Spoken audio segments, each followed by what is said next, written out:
So when you have 5 or 6 projects going, obviously it happens like with this 1,900 terms. It happened from one day to the other that people simply started to work on it. It was there. We said, okay, we're going to propose this for the translation marathon, and then Auti gave it on to a friend of hers. Oh yeah, get it to me. I will start to translate. And so it went on and on and on. And in 1 week we had 15 languages. It's so you find yourself very often having these projects, and then something goes.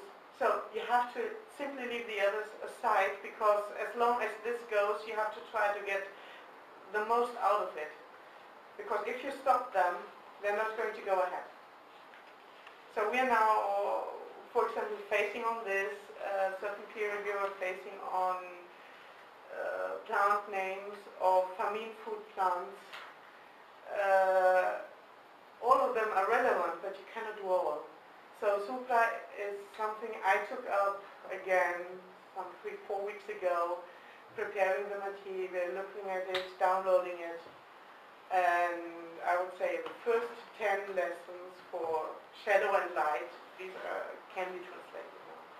And then the next ones, well, there are other 9 subjects that need to be translated, but okay, you cannot do all. I mean, if you get one, and then the next one will be much easier. It's the first step. You have those first 3 or 4 lessons completely translated, and then the rest probably will go by itself, because people start to see that there's a mechanism behind it. You know, you have the first 3 in English, then somebody else takes up English and translates to, I don't know, some African language, some Asian language, and people see that their work is really needed to get something out of it. So it's always the first steps, and so you just have to repeat and repeat and repeat until everybody looks at you and says, okay, she's coming again. Yeah, and so lots of educational games are around on the market. Most of them are only for the male languages, and I would very much like to see them also for all those kids that obviously would like to play in their mother tongue. I mean, they learn like that. I see mine, they're 7.5 years old, and the other day they took the hangman game and they changed between German, English, Italian. There's no Neapolitan right now, and probably I will try to do that one and find somebody to proofread it, because it's not my mother tongue, so when I translate I always need a proofreader there. And this is stuff I would very much like to see in many, many languages. And it's easy to do. I mean, translating words like, well, dog and cat. We saw this morning it's not so easy with a cat, and also with these other, the others. But, yeah, I'd say that's it. Frieda is going to talk about the localization of GNOME. So this is one step ahead. Software localization. Good afternoon. My name is Friedel Wolf.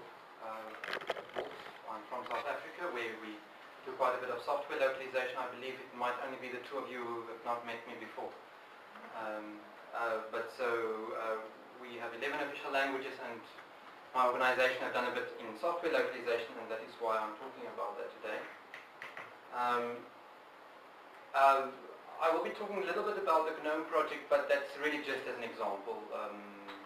It is an interesting project, but not so much influential as a way to reach millions of people, to change the world tomorrow. I really want to just use it as a vehicle to show how we attack the problem of not being able to do everything we want, and then trying to do the most meaningful things if we translate software. So let's see if I can get this projector running again. Oh, there it first has to warm up. The Genome Project is a desktop environment, so meant to be a complete computer system with web browser and email program and chatting program and a way to handle your files and your hardware and currently available mostly on Linux and other Unix types of systems, so most people who use Windows would not be very familiar with it.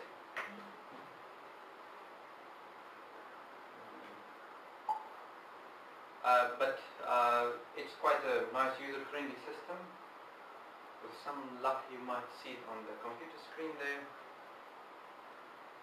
And this is sort of what you see. It's a desktop-based system, and it has Windows. Oh, sorry, it's all in Afrikaans, of course. Well, sorry, that's part of what I'm trying to show you. It'll take a bit of time to just switch it, and that's not really what I want to show, but it's a user-friendly based system with loads of application. It has a text editor, it has a way to analyze your hard drive usage and all of the type of things. It has a little calculator. There you can, it's also translated, okay. You'll see it's a little calculator program and lots of things which are really not that scary or particularly unique in any way, although I'm sure the programmers work hard in it and are proud of what they do. But what I want to talk about is the way I've been translating GNOME.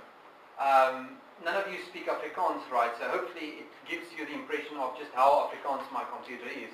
But the truth is that if I were to make a proper measurement of how far it is translated, it's probably around about 10 to 15% of everything that's available for translation that is translated at that moment in what you see, even though most of what you see is translated.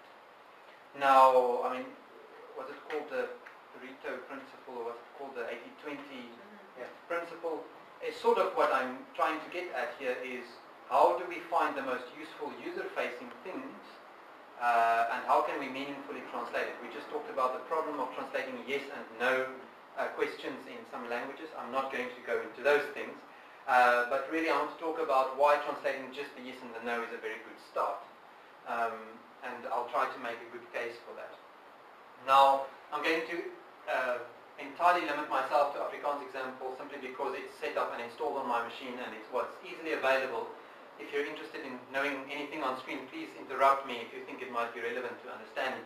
But mostly I want to just show you slightly from the user side and then from the translator side what I've done.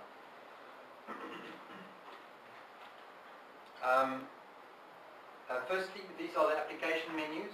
You can see this is Internet, Office, Graphics, Sound and Video, Tools, Development, Games, Education, Documentation. You translate wine. Let's just say it is translated. Yes, that's all I'm willing to say about that.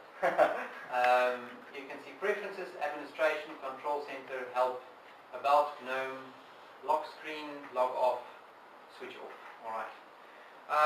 Now these are the type of things that a user won't be using 20% of the day, but they'll probably be using it every day. So we just went through what? 50 words, 60 words? Not very hard to translate. If you know where to find them, which project it is to contribute you to. You take 20 minutes of your time. If you want to, you have it reviewed by somebody. And you've touched somebody's computer experience that they have every day at the office. And I think that is a way I want to show you translating a few words. Very nice, in fact. But that's a bit technical. It's your menus. It's not where you spend your time. So let's have a look at something slightly different. I don't know who of you know this little game. It's called Tux Paint. It's a nice drawing program for young kids, probably age 4 to 40, I don't know. A very nice drawing game. And this one is for us a bench or a very nice translation project. Martin, I think you translated it into Swahili as well, isn't it? It is about 700 or 800 words to translate the entire piece of software, if I remember correctly, except for the stamps. I'll show you the stamps now. But basically it's these instructions for every tool. On the left hand side here, if you see the mouse pointer, I can click on Paint, and here at the bottom it will say choose a color and a brush shape to draw with. So I can choose my brush shape and my color and draw. And it can do a little bit more high-tech things like draw lines and interesting shapes, and that's not really what I want to show. The thing is that